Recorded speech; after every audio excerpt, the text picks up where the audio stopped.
America Iran तनाव के बीच Trump ने बातचीत के दूसरे दौर के संकेत दिए हैं। इस्लामाबाद में फिर से वार्ता हो सकती है।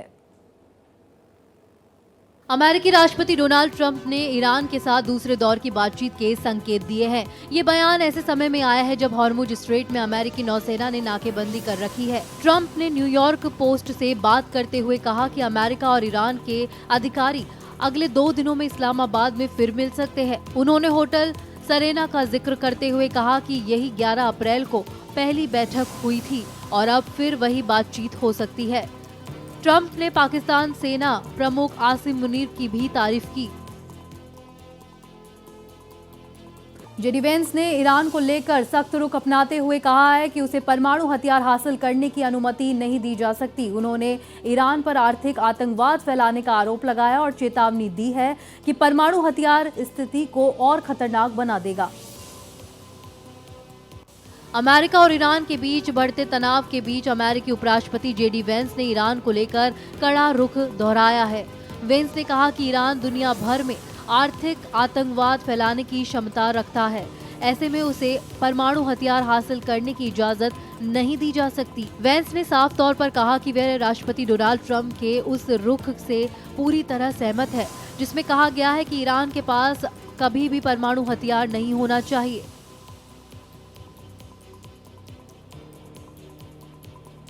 लेबनान और इजरायल में मंगलवार को अमेरिका में सीधी कूटनीतिक बातचीत हुई। ये बातचीत इजरायल और लेबनान गुट हिजबुल्लाह के बीच 1 महीने से चल रही लड़ाई के बाद हुई है। लेबनान और इजरायल ने 3 दशक के बाद अपनी पहली कूटनीतिक बातचीत की है। वॉशिंगटन में हुई बैठक का मकसद इजरायल और हिजबुल्लाह गुट के बीच लड़ाई को खत्म करना है।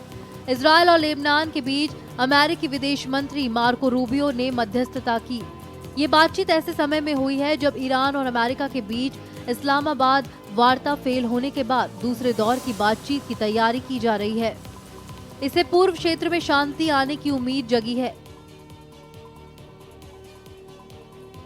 अमेरिका ने हॉर्मुज नाकेबंदी को सफल बनाने के लिए जबरदस्त मिलिट्री ताकत लगा दी है ताकि ईरान पर दबाव बढ़ाया जा सके। अमेरिका ने साफ कहा है कि ईरान के बंदरगाहों से किसी भी तरह का व्यापार नहीं हो सकता है।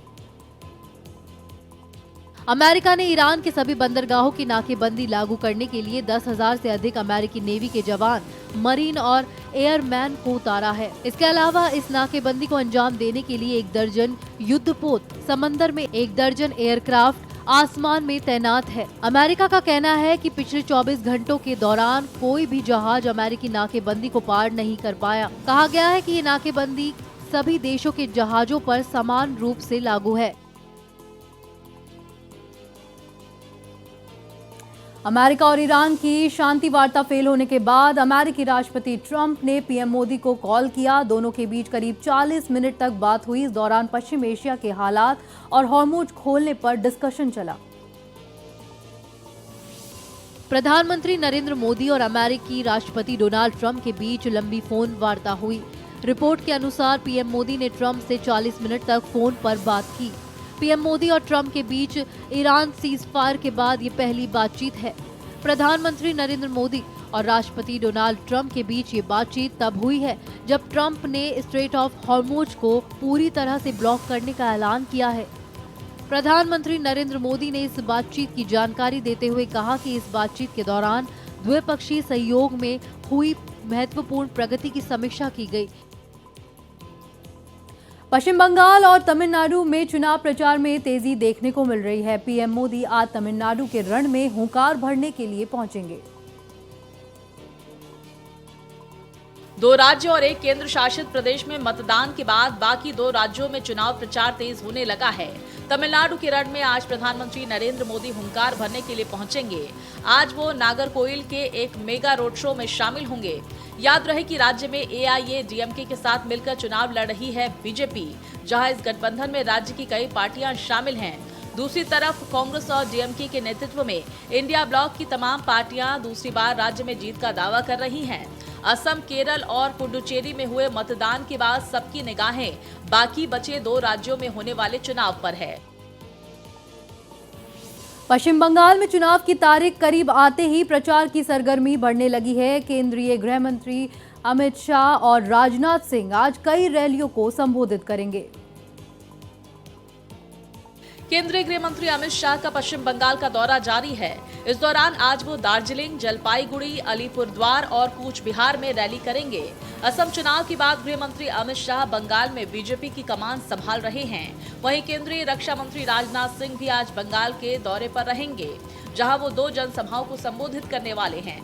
राज्य में राहुल गांधी की एंट्री के बाद कांग्रेस कार्यकर्ताओं का जोश भी बढ़ने लगा है। हालांकि इस दौरान वो काफी डिफेंसिव नजर आए। दूसरी तरफ टीएमसी की ओर से मुख्यमंत्री ममता बनर्जी कमान संभाल रही हैं। संसद सत्र के दौरान महिला आरक्षण अधिनियम को लेकर विपक्ष ने बैठक बुलाई है, जहां विशेष सत्र की रणनीति को लेकर चर्चा होगी। 5 राज्यों में जारी विधानसभा चुनाव के बीच महिला आरक्षण अधिनियम पर चर्चा तेज हो गई है। 16 से 18 अप्रैल को होने वाले संसद के विशेष सत्र से पहले विपक्ष ने अहम बैठक बुलाई। कांग्रेस अध्यक्ष मल्लिकार्जुन खड़गे की अध्यक्षता में होने वाली बैठक में महिला आरक्षण विधेयक पर चर्चा होगी। नए अधिनियम को लेकर सत्ता पक्ष काफी उत्साहित नजर आ रही है, जबकि विपक्ष इसे चुनाव लाभ लेने का प्लान बता रही है। कुल मिलाकर आने वाले सत्र में काफी हंगामा देखने को मिल सकता है। बिहार में आज नई सरकार का गठन होने जा रहा है, जिसे लेकर पटना पहुंचे सत्ता पक्ष के नेताओं में जोश का माहौल बना हुआ है। बिहार में आज से सम्राट युग शुरू हो रहा है। राज्य में पहली बार सम्राट चौधरी के रूप में बीजेपी का मुख्यमंत्री होने जा रहा है। 11 बजे से होने वाले शपथ ग्रहण समारोह की तैयारियां पूरी कर ली गई हैं। तो लोक भवन में होने वाले शपथ ग्रहण समारोह में बीजेपी और जेडीयू के तमाम दिग्गज शामिल होंगे। नई सरकार में जेडीयू से 2 डिप्टी सीएम बनाए जाने की बात कही जा रही है। तो मुख्यमंत्री नीतीश कुमार के राज्यसभा जाने के बाद से ही नेतृत्व परिवर्तन की अटकलें तेज हो गई थी। हालांकि इसके लिए कई नाम चर्चा में रहे, लेकिन आखिरकार उप मुख्यमंत्री सम्राट चौधरी का नाम फाइनल किया गया। बिहार के मुख्यमंत्री के लिए सम्राट चौधरी के नाम का ऐलान होते ही उनके क्षेत्र में खुशी का माहौल है। इस दौरान उनके आवास के बाहर आतिशबाजी की गई। बिहार के मुख्यमंत्री की घोषणा होते ही सम्राट चौधरी के गृह क्षेत्र तारापुर में जश्न का माहौल है। लखनपुर गांव स्थित उनके पैतृक आवास पर महिला और पुरुषों ने एक दूसरे को अबीर गुलाल लगाकर खुशियां मनाई, लड्डू बांटे और जमकर पटाखे भी फोड़े गए। माहौल ऐसा था मानो होली और दिवाली एक साथ मनाई जा रही हो। घर घर मिठाइयां बांटी जा रही थी और बच्चे से लेकर बुजुर्ग तक इस ऐतिहासिक पल के साक्षी बने। मंगलवार को नीतीश के इस्तीफे के बाद सम्राट के नाम पर बीजेपी की बैठक में मोहर लगी। सम्राट चौधरी का बचपन बिहार के मुंगेर के तारापुर में गुजरा। प्रधानमंत्री नरेंद्र मोदी ने देहरादून में दिल्ली देहरादून इकोनॉमिक कॉरिडोर का औपचारिक उद्घाटन किया। प्रधानमंत्री नरेंद्र मोदी ने मंगलवार को 210 किलोमीटर लंबे दिल्ली देहरादून इकोनॉमिक कॉरिडोर का उद्घाटन किया, जिससे दिल्ली से देहरादून का सफर अब 6.5 घंटे से सिमटकर 2.5 घंटे का रह जाएगा। देहरादून पहुंचने से पहले प्रधानमंत्री ने यूपी के सहारनपुर में दिल्ली देहरादून एक्सप्रेसवे ऊंचे खंड पर बने वाइल्ड लाइफ कॉरिडोर की समीक्षा की और एक भव्य रोड शो किया, जहां जनसैलाब में पीएम मोदी का जोरदार स्वागत किया। इस परियोजना का उद्देश्य दिल्ली और देहरादून के बीच यात्रा में लगने वाले समय को कम करना है। पीएम मोदी सिद्धपीठ मां काली का आशीर्वाद लेने मां डाट काली मंदिर पहुंचे। इस दौरान पीएम मोदी ने विधि विधान से मां की पूजा की। दिल्ली देहरादून इकोनॉमिक कॉरिडोर के उद्घाटन से पहले पीएम मोदी सिद्धपीठ मां काली का आशीर्वाद लेने मां डाट काली मंदिर पहुंचे। यहां उन्होंने 10 मिनट तक पूजा अर्चना की। इस दौरान पीएम मोदी ने विधि विधान से मां की पूजा कर आशीर्वाद लिया। डाट काली मंदिर में उस वक्त माहौल बन गया जब प्रधानमंत्री मोदी ने बच्चियों द्वारा प्रस्तुत महिषासुरमर्दिनी स्तोत्रम सुना। पीएम मोदी ने बच्चियों की प्रस्तुति को बेहद ध्यान से सुना। इस दौरान उनके चेहरे पर संतोष और प्रसन्नता साफ झलकती रही। बैसाखी के मौके पर अमृतसर में किसानों ने गेहूं की फसल की पारंपरिक तरीके से कटाई की। इस दौरान किसानों ने नाचते गाते हुए त्योहार को मनाया।